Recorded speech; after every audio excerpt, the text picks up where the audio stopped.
Hey everyone, Bobby here. I hope you are doing well. Welcome to another episode of SEO Secrets. Today I am super excited because I'm going to dive into part 3 of our 8-part series on SEO.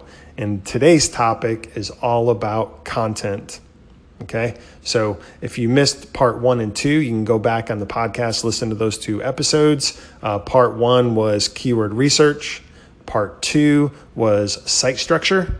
And part 3 today is content. All right, so let's get started. So the first point I want to make about content is that Google today shows a lot of favor to pages that have what's called long form, in-depth content. Okay, long form, in-depth content. The days of thin content, having hundreds of pages of content in your site that only have a paragraph of content, those pages today simply are not going to perform well in search, especially in hyper-competitive markets. But long form, in-depth content is where you really start unlocking the page authority of your page. So here at Bipper Media, our minimum content or our minimum word count for long form content is 2,500 words. Okay, 2,500 words. So I know that might sound like a lot of words to some of you. It might sound a little overwhelming, but let me talk you through this here very quickly. If you are a subject matter expert, or if you have access to somebody who is a subject matter expert on a particular topic, you can write, or they can write.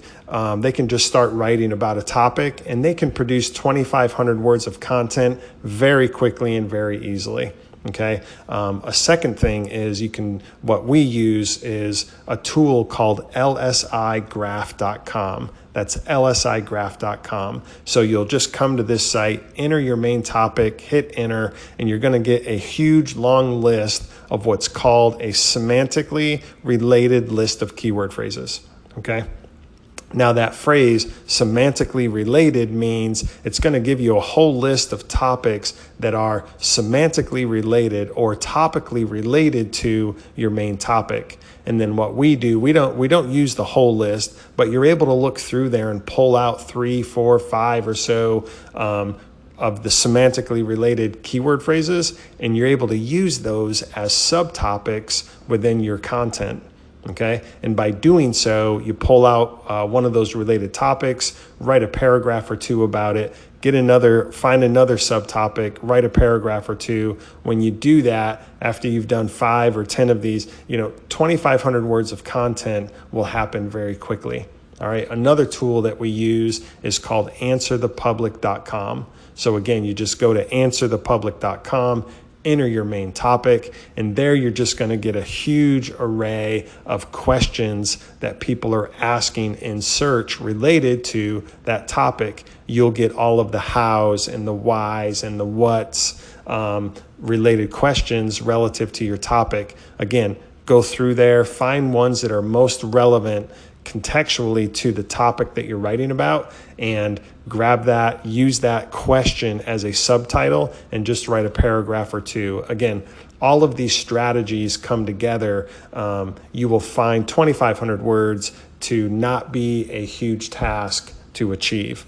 Now, when it comes to the page of content, you need to have what's called an H1 title tag at the top of the page of content, and in that H1 title tag, you need to have your main topic or your main keyword phrase. Okay, and then all of these subtopics that I've been talking about, you want to have your page segmented, organized in a high quality fashion, using H2 title tags to identify those subtopics.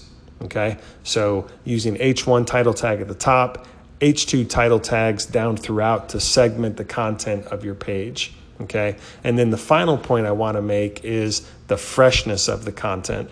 Okay, so the freshness of your content matters a lot because you'll have a page of content and maybe you don't achieve 2,500 words initially. Maybe your first round or your initial page that you publish only has 500 or 1,000 words. Well, over time, as you come back and you dive deeper into the content and learn more about subtopics, subcategories, you can come back to that page and add that as fresh content to the existing page.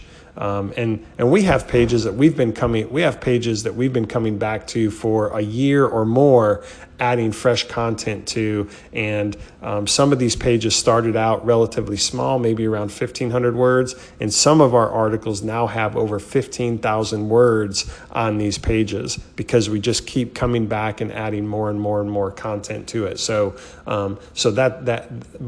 But not only does that add word count to your page, but the freshness factor, every time you add more content to a page and you republish it, Google will come back, recrawl, and re-index that page. Or another thing that we do, once we've added new content to an existing page, we'll take that URL, we'll go to Google Search Console, and we will request a recrawl of that URL, and then Google very quickly recrawls the page, and it re-indexes the fresh content that's on that page. So those are some key tips on content and content strategy. Again, the word count, the minimum word count to shoot for to achieve long form, in-depth content is 2,500 words. The tools that I mentioned are lsigraph.com and answerthepublic.com. And then I talked about titles, the H1 title tag at the top, the subtitles by using H2 title tags to segment the page of content, and then the freshness of your content. Once you've published a page, just keep coming back over the weeks or months or even over the years. Just keep coming back and adding more content, republishing the page, and then doing something like coming to Google Search Console and scheduling a recrawl of that URL. If you do all of that, you'll find that your pages will perform exponentially better in search. You will see the growing, increasing traffic and productivity coming from that page of content. So I hope that was helpful. Make sure you stay tuned for the next episode, which will be part 4 of our 8-part series on SEO. In part 4, we're going to talk all about schema and JSON markup, so you don't want to miss that. So I'll be sharing this episode on the SEO Secrets Facebook group. So if you're not a part of that yet, go to Facebook, just search SEO Secrets, and I'll be sharing this episode and all of our episodes there on Facebook. So that's it. Thanks for listening, and we'll talk to you soon.